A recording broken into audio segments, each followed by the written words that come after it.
Во тесниот сокак, во куќата на Апостол и Марија Солеви, се роди првата рожба. Машко е, ке се вика Коста Солев.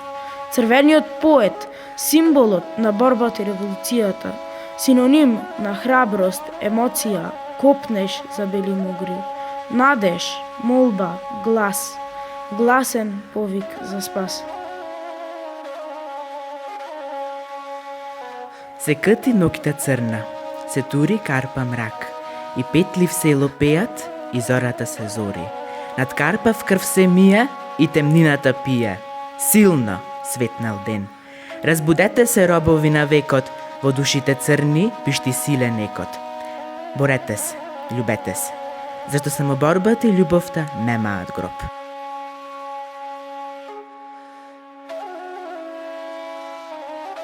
Секогаш по дождот доаѓа сонце. Коста Солев е основоположник на современата македонска книжевност, книжевник, комунист, поет. Неговата стихозбирка Бели мугри е една од најзначајните дела во современата македонска книжевност. Као Коста Солев станал Кочо Рацин. Го земам твојата име како моја, затоа ти подарувам и бесмртност. Кондензиран воздух по тебе, антологија на болката и моје портрет. Ако побараш капка крв од моето тело и душа, веќе имаш моето име ме врзува со тебе секогаш. Прости ми ли проколнувай, се едно. А јас се љубам, се проштувам и се заборавам. Едно само жалам, што не ја чув смислото преку звукот на твоите зборови или нивната трага со мастила. Коста го зел името на својата сакана раца како свое презиме, на кој напишал и испратил 24 песни и 31 картичка. Никош на ниту едно не му било одговорено. Пишувал на српско-хрватски, бугарски и македонски јазик. А на прашањето зошто никогаш не се ожени, во една прилика одговорил: јас сум венчан за марксизмот и револуционерната борба, за партијата. Втор пат ке се женам кога ке победиме.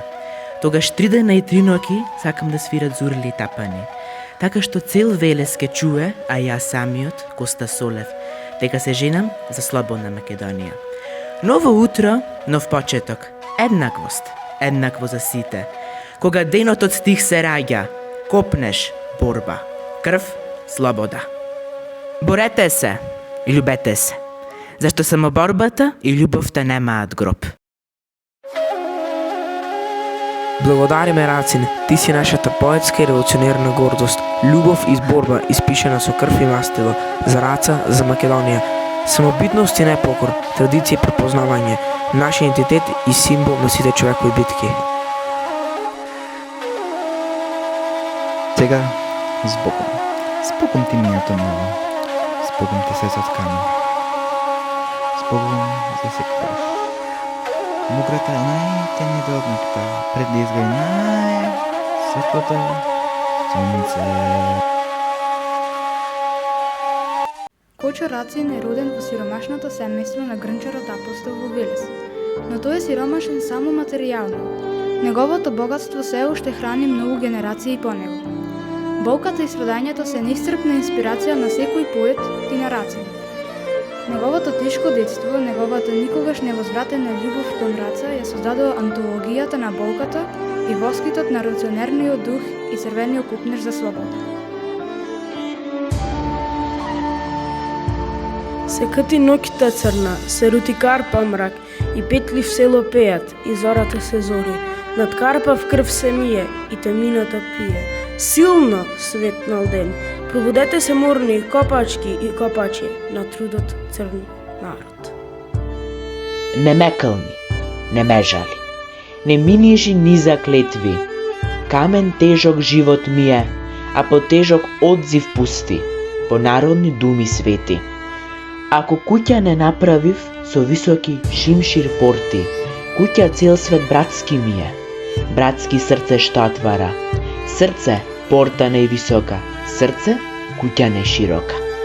Ако жена не донесав, гјул трендев ил водаја, верна добра, млада љуба. Не ме кълни, не ме жали. Во борбата другарката, сълце сјае, слнце трепти. Ако млади си години по друмишта, по патишта. Младост горка разпосејав, погледни ми право во очи. Ти ли беше што пееше, ајду ти мајка не рани. И ако не умрам дома, тука што стии пиштат, и борба искри кај што лштат. Блазе, речи на душата, има зошто душа дае. Колку повеќе истражувавме, толку повеќе се восхитувавме на нашата скапоценност. Кочо Рацин. Мистериите за неговите картички и писма, неговиот љубовен живот, па се до мистеријата за неговата смрт. Толку неодговорени прашања, толкова големина. Неговото тешко детство е наша инспирација за тоа колку човековиот дух може да биде голем и нескротлив. За тоа колку човек може да љуби, да губи, да војува и духовно да се буди.